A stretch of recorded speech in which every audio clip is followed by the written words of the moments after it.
Okay, here we are, another week, and I'm fashionably late as usual on Tuesday doing the weekly update. A couple updates really quickly before I flip over to the Strava Leaderboard, which was incredibly exciting to watch last week. In terms of spring registration, technically we're supposed to start a spring program, next week, which means registration technically should be this week. Good old last minute. Of course, we're still trying to figure out scheduling for all the workouts, as well as we have no indication when we're going to be back in the pool yet. So I'm kind of waiting, as hoping that we'd be able to get back next week. Doesn't look like that's going to be the case. 1 week is optimistic, next week not so much. So we are going to get the bike and the runs going. For next week, registration, I would like to try to get open tomorrow. It might be Thursday, though. We'll see. And if we can get started the next week, awesome. If you're not able to get started next week, of course, we'll have prorated amounts if you want to jump in later on in the session, or you can drop in. Another change that I've made, as well as tried to do some bundling, where you can sign up for, say, all the runs or all the bikes or all the runs and bikes. And then hopefully once we can get back in the pool, we can add that into the mix as well. So stay tuned for that. The other things I'll be talking about are some, hopefully, events that we can do within our training, or KTC training practices, because obviously there's not going to be very many events going on this year. Especially with the cancellation of Oliver. I'm looking to hopefully finish off the spring block with being able to run a Sprint Olympic and half kind of race sim, as well as a cherry blossom, and hopefully a 5K best time as well, plus a whole bunch of brick workouts and a whole bunch of fun stuff. Anyway, so lots of anyways here. Anyway, I hope that will keep you engaged and active over the summer. So stay tuned for that. If you are looking at the weekly schedule, this is just tentative draft. None of this is confirmed yet. I've just been playing with the website, trying to get as much prepped as I can for when we do have everything ready to go. But stay tuned for more information on that. So, without further ado, Dustin has a way of crushing dreams, Rob? So close. I can tell you're on your spring break training camp, Rob. You took off like a rocket this week. I didn't think anyone was going to be able to catch you.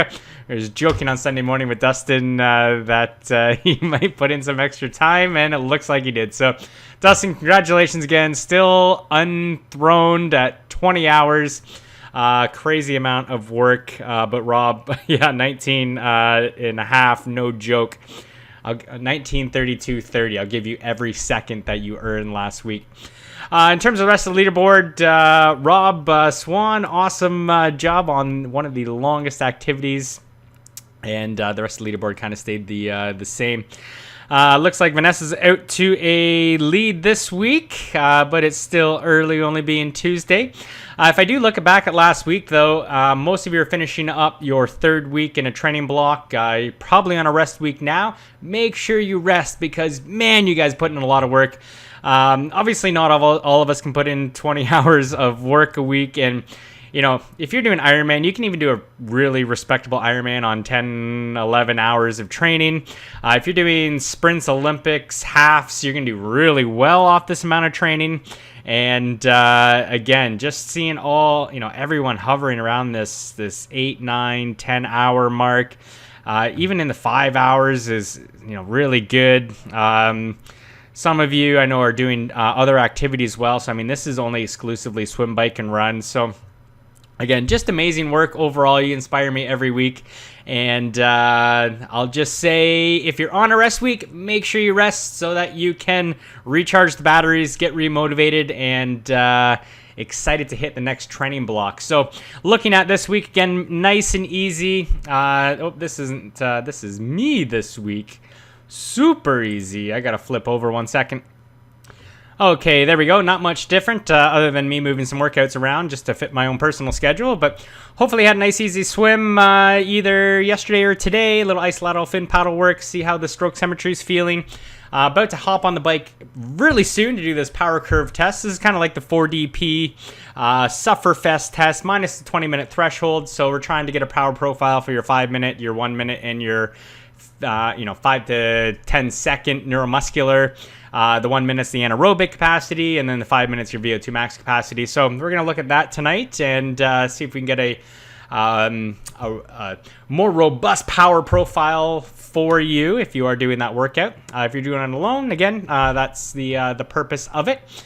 Some endurance swimming, only 2 swims, which hopefully will help because getting in the pool on March break is really tough. If you're able to get in a FTP field test for running, that would be wonderful. And if you're joining one of our last Zwift online events, we may head outside actually, so stay tuned for that. We'll see how the weather does, but I am looking to take the bikes outside on Thursday, and since we're on a recovery week, that might be a nice change of pace to get going early. And the weekend, slow, long aerobic, actually not that long, we're going to dial that back as well. And again, the whole focus on this week is make sure you rest and recover.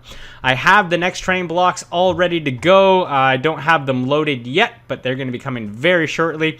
I got the next 3 months of programming pretty much, dialed,